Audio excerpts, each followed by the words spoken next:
Bab 1343. Apa kamu diutus dari pihak lawan? Gilbert Feng. Saat melihat orang ini, Ejer Bai benar-benar lega. Taoisme ini bukan hanya alam Yudao, tetapi juga kultivatir pedang. Dapat dikatakan bahwa dalam Daoting, di bawah para dewa, kecuali Jenderal Dewa berjubah putih, kultivator Tao ini harus menjadi bagian. Gilbert Feng ditambah Karno, bagaimana mungkin Mileye mampu menang? Tidak jauh dari sana, Gilbert Feng berhenti, dia melirik Mileye, lalu ke Ejer Bai, apakah ini orangnya? Ejer Bai mengangguk. Gilbert Feng tidak memiliki ekspresi di wajahnya, katakan pada Karno untuk berhenti, aku akan melawan orang ini satu lawan satu. Ejer Bai sedikit mengernyit, seniman bela diri tabu untuk mengabadikan Taoisme dan meremehkan musuh. Gilbert Feng menggelengkan kepalanya, aku tidak meremehkannya, aku hanya ingin bertarung satu lawan satu, pertarungan yang adil. Aku ingin melihat kemampuan pedang kultivator ini. Ejer Bai menggelengkan kepalanya, tidak, aku memerintahkanmu untuk segera membunuh orang ini. Gilbert Feng sedikit mengernyit. Ejer Bai memandang Gilbert Feng, ekspresinya menjadi lebih dingin, apakah kamu ingin aku memberimu salinan di Dewa Marsial Jun? Ekspresi Gilbert Feng sedikit berubah, dia tidak berani menghadapi Ejer Bai. Gilbert Feng menangkupkan tinjunya, aku akan melakukannya. Setelah selesai berbicara, dia melihat ke arah Mileye dan Karno yang masih bertarung sengit di kejauhan. Saat berikutnya, pedang naga Yin di tangannya tiba-tiba berubah menjadi pedang Tao dan terbang keluar dengan cahaya pedang. Ada jiwa naga yang mengaum. Di kejauhan, Mileye tiba-tiba menoleh, dia hendak memblokir dengan pedangnya, tapi bagaimana mungkin Karno memberi Mileye kesempatan ini? Dalam sekejap, Karno menembakkan lebih dari selusin panah berturut-turut. Panah ini secepat guntur, dan mereka datang ke Mileye dalam sekejap mata. Jika Mileye melawan pedang itu, dia akan terkena panah. Namun, Mileye tidak melawan pedang mantra naga, dia berbalik dan mengayunkan pedang dengan ganas. Dalam sekejap, semua panah bulu diblokir. Pada saat ini, pedang mantra naga telah datang di belakang Mileye, tapi sudah terlambat bagi Mileye untuk kembali ke pertahanan. Pedang nyanyian naga dengan mudah dimasukkan ke dalam pedang Mileye. Melihat pemandangan ini, ekspresi Karno di kejauhan tiba-tiba sedikit mengendur. Dia harus mengatakan bahwa Mileye di depannya sangat sulit untuk dihadapi, jika dia terus seperti ini, dia pasti akan kalah. Karena dia tidak bisa menyulitkan Mileye. Mileye terus menjadi lebih kuat. Ketika pedang nyanyian naga menembus punggung Mileye, Gilbert Feng tidak berhenti, dia masih memiliki gerakan lain. Hampir pada saat yang sama, 10 pedang dewa melayang ke langit dari pedang kultivator di belakangnya.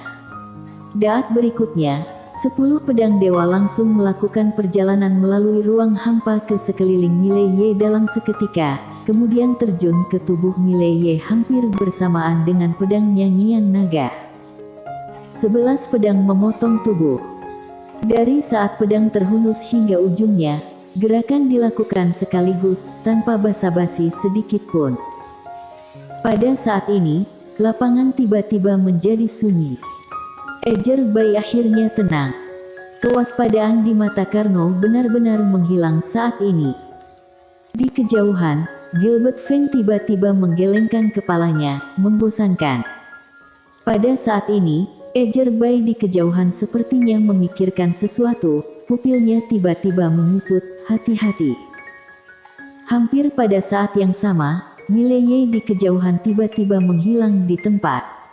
Saat berikutnya, dia sudah berada di depan Karno. Melihat adegan ini, wajah Karno berubah drastis. Apa-apaan ini? Tertangkap basah, Karno langsung didekati oleh Mileye. Seorang pembunuh jarak jauh mendekat, apa masih ada cara untuk bertahan hidup? Karno tidak memilih untuk mundur, karena sudah terlambat untuk mundur saat ini. Dia baru saja akan menarik busur ketika sebuah pedang tiba-tiba menusuk dadanya.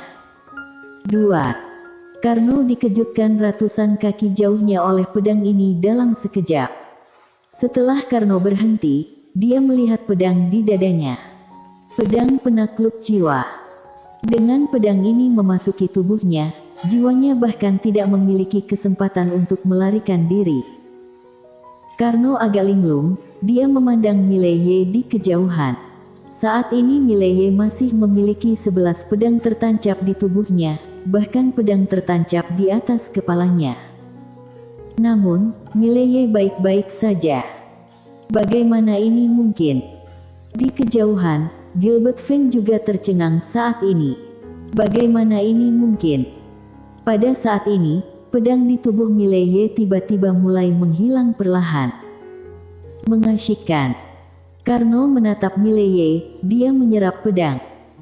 Melihat pedangnya menghilang perlahan, Gilbert Feng terkejut, bagaimana mungkin? Di kejauhan, Ejerbai perlahan menutup matanya. Menyesal. Saat ini, Ejerbai menyesal sampai mati. Faktanya, ketika dia menyelidiki Mileye sebelumnya, di antara informasi Mileye, ada fakta bahwa Mileye dapat menyerap pedang. Namun, dia tidak menganggapnya serius. Karena dia hanya berpikir bahwa mungkin Mileye memiliki fisik yang istimewa dan tidak ada kultivator pedang yang kuat di bawahnya, sehingga Mileye dapat menyerap pedang, jadi dia tidak mementingkannya. Tapi dia tidak menyangka bahwa Mileye bahkan bisa menyerap pedang alam kebenaran Taoisme. Asal tahu saja, Gilbert Feng ini bukan kultivator pedang biasa. Bahkan bisa menyerap pedangnya. Fisik macam apa ini? Pada saat ini, Mileye di kejauhan telah sepenuhnya menyerap 11 pedang. 2. Aura yang sangat kuat tiba-tiba tersapu dari Mileye. Saat ini, aura Mileye langsung berlipat ganda, auranya begitu kuat hingga langsung menghancurkan ruang hampa di sekitarnya. Ini langsung sampai pada terobosan kualitatif. Di kejauhan, setelah Karno tertegun, dia memandang Gilbert Feng yang tidak jauh, apakah kamu diutus dari pihak lawan? Saat suara itu jatuh, jiwanya terserap seluruhnya, lalu dia mati.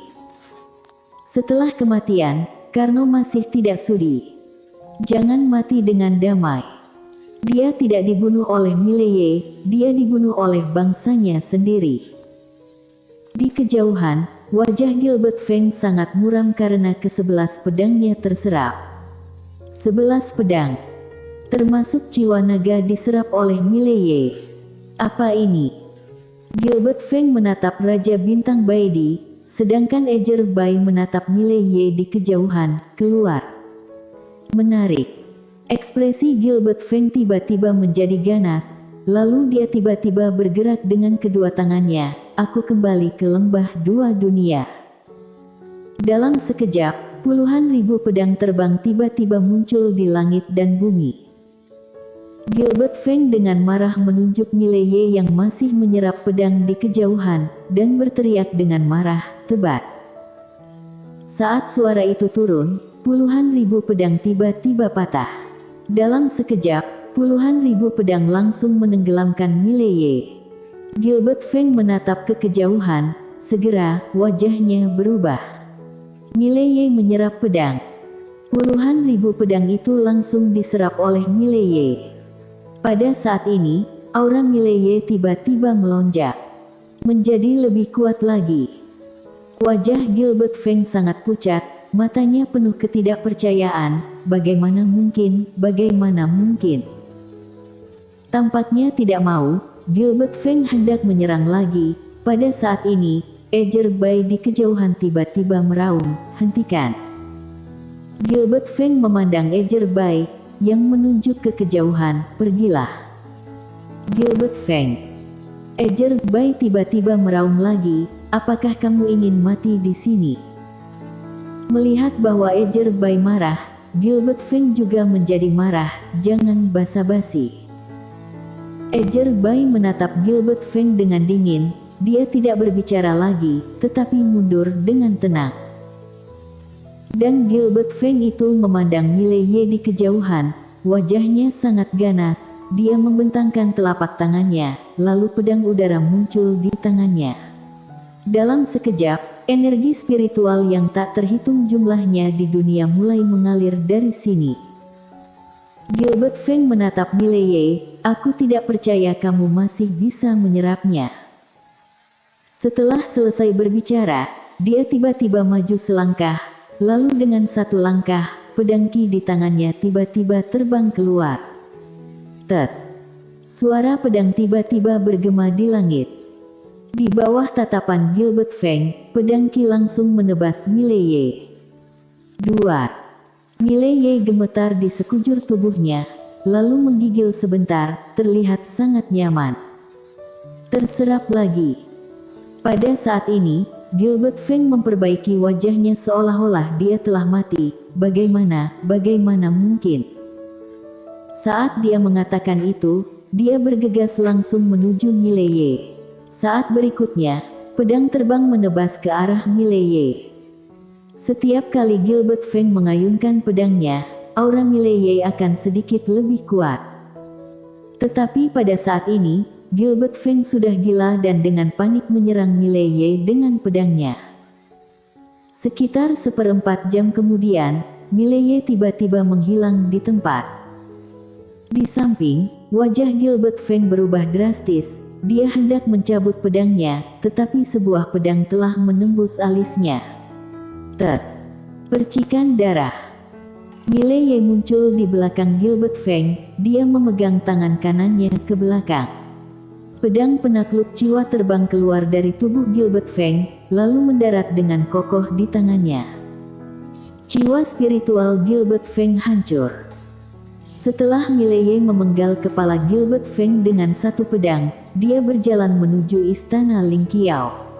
Ada 2 potret di kedua sisi gerbang istana Ling Qiao. Kiper.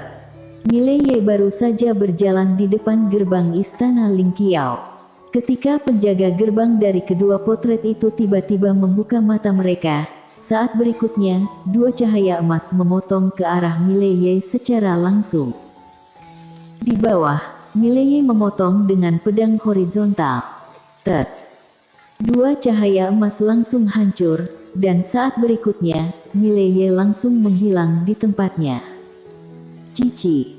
Kepala kedua jenderal dewa terbang keluar. Saat kepala mereka jatuh ke tanah, Mileye sudah memasuki aula Ling Qiao. Di dalam aula terlihat megah. Setelah Mileye memasuki aula, dia melihat sekeliling. Saat berikutnya, dia tiba-tiba menebas dengan pedang. Tes. Seberkas cahaya pedang tiba-tiba menyembur keluar dari aula Ling Qiao. Dalam sekejap, seluruh aula hancur.